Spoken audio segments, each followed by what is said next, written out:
Nung isang araw, naglalakad ako sa mall and may nakita akong bagong bukas na pastry shop. Ang pangalan is Dylan. Sa SM North to, sa may main building kung galing ka ng The Block. Ayan, sa second floor. Tapos nakita ko yung display nila. May nakalagay doon na lemon Earl Grey cookie. So na-curious ako kasi nagamit ko na yung Earl Grey as flavor ng chiffon cake. So pag uwi ko, gumawa ako ng sarili kong version ng lemon Earl Grey cookies. Kaya yung tuturo ko sa inyo. Kasi nung na-bake ko siya, nung natikman ko, masarap. Kasi masarap ang Earl Grey talaga pag ginagamit na flavoring sa dessert. Yung chiffon cake na flavor ko ng Earl Grey, nandito lang yan sa videos natin. Hanapin nyo guys, masarap yon. So sana nga mag-trend din siya as a new flavor ng mga cakes. Kasi very underrated yung Earl Grey. Kailangan matikman nyo guys. So etong Earl Grey and Lemon, natikman ko na rin siya as drink sa mga milk tea shop. Kasi mahilig talaga ako sa mga tea drinks lang, hindi yung mga milk tea, mga fresh brewed tea and lemon. Tapos nung na-try ko to, okay din pala, nagko-complement yung Earl Grey and lemon. Kasi yung Earl Grey is made of black tea, pwedeng oolong, asam, sometimes green tea din. Tapos may bergamot oil. Yung bergamot is a type of orange naman siya. So citrusy talaga yung flavor ng Earl Grey. Kaya bagay siya talaga i-combine with lemon. Yung base natin ng chocolate chip cookies, eto lang din yun. Naturo ko na to several times and hindi na ako nagpapalit ng recipe pag gumagawa ako or nag-iimbento ako ng iba't ibang flavor ng cookies. Kasi for me, perfect na yung recipe na to. So I don't need another recipe para lang makagawa ng another flavor. So simulan na natin. Meron tayong half cup ng butter.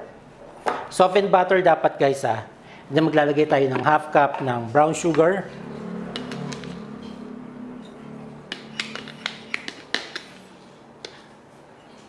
And then 1/4 cup ng white sugar. And then 1 egg. And then 1 tablespoon ng cornstarch. 1 tablespoon.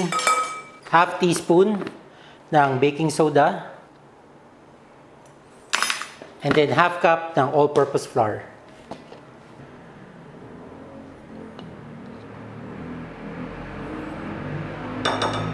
Ito lang yung base natin. Hindi ko nalalagyan ng vanilla para hindi mag-contrast yung flavor ng Earl Grey at saka vanilla. So ito na yung pang flavor natin. Earl Grey tea. We only need 1 teaspoon. Para siyang coffee powder. Parang sakto na tong 1 teaspoon. Oh, 1 teaspoon. Itong ginagawa ko pala, by the way, half recipe lang siya. So yung ilalagay ko sa description, yung full recipe. O baka may magtanong na naman bakit isang egg lang sa recipe, 2 eggs. Half recipe lang to guys ha. And then 1 teaspoon ng lemon. Lemon juice pala. 1 teaspoon of lemon. Mix lang natin until well combined.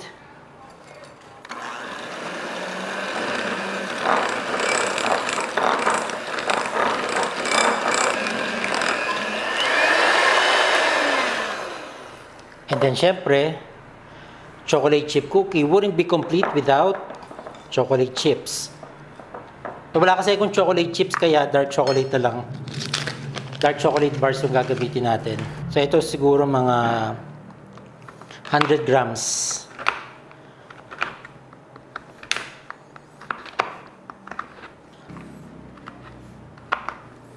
We add into our cookie batter.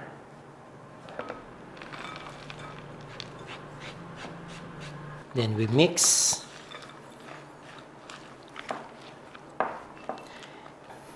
Hindi pa pala natin ito i-bake. Kailangan kasi mag-rest muna siya sa ref, sa freezer, sa chiller. At least mga 8 hours or overnight or 24 hours or actually pwede yung i-freezer na lang. Tapos every time mag-crave kayo ng cookies, meron kayong i-bake. Pwede siyang i-bake straight from the freezer yung frozen cookie dough. Bake nyo agad. Hindi na kailangan ito. Store ko muna siya sa ating container. Gagamit ako ng ice cream scoop, yung large size na ice cream scoop. Ayan. Proportion ko na siya.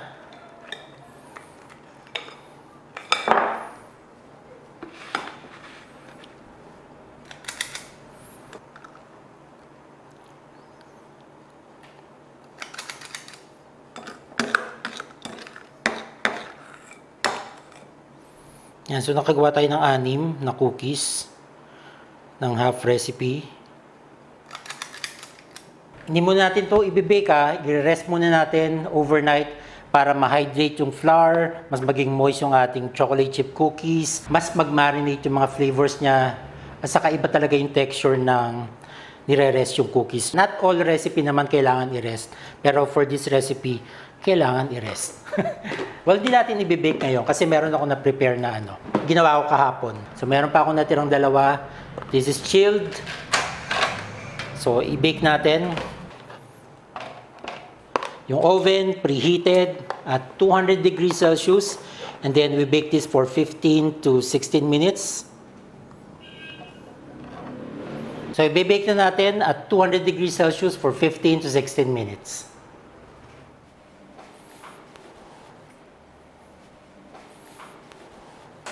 Now, makikita nyo, nag-spread talaga siya.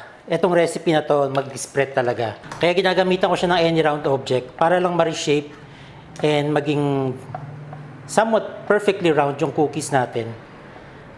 So, habang mainit pa, pagkalabas sa oven, i-reshape nyo na agad.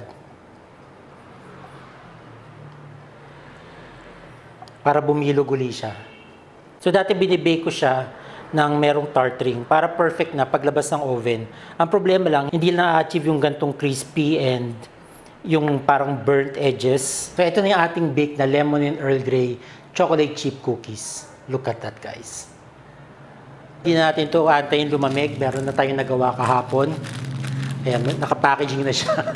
Nabibili itong mga cookie pouch sa mga baking supply store or online. Ito yung na-bake natin kahapon na lemon and Earl Grey chocolate chip cookies. Look at that. Ang ganda.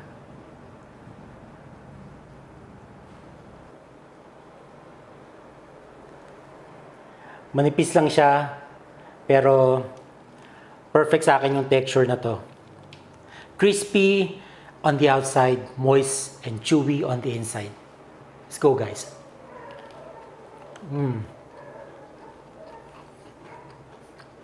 For me talaga, ito yung perfect cookie. Marami nang nagkiklaim na perfect yung recipe nila. Para sa akin, ito yung perfect na recipe. Kaya yung pinaka-base natin, kahit anong flavor na gusto nyo, maisip nyo lagay, ilagay nyo, guys. Sarap.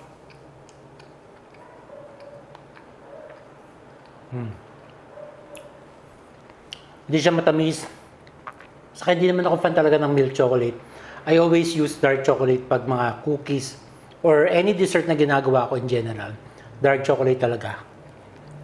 Guys, pag nalasahan nyo yung Earl Grey and lemon, ang sarap niya. Perfect siya sa chocolate chip. Sana lang talaga maging viral yung Earl Grey as a flavor ng mga desserts. Parang matcha. Kasi very underrated siya.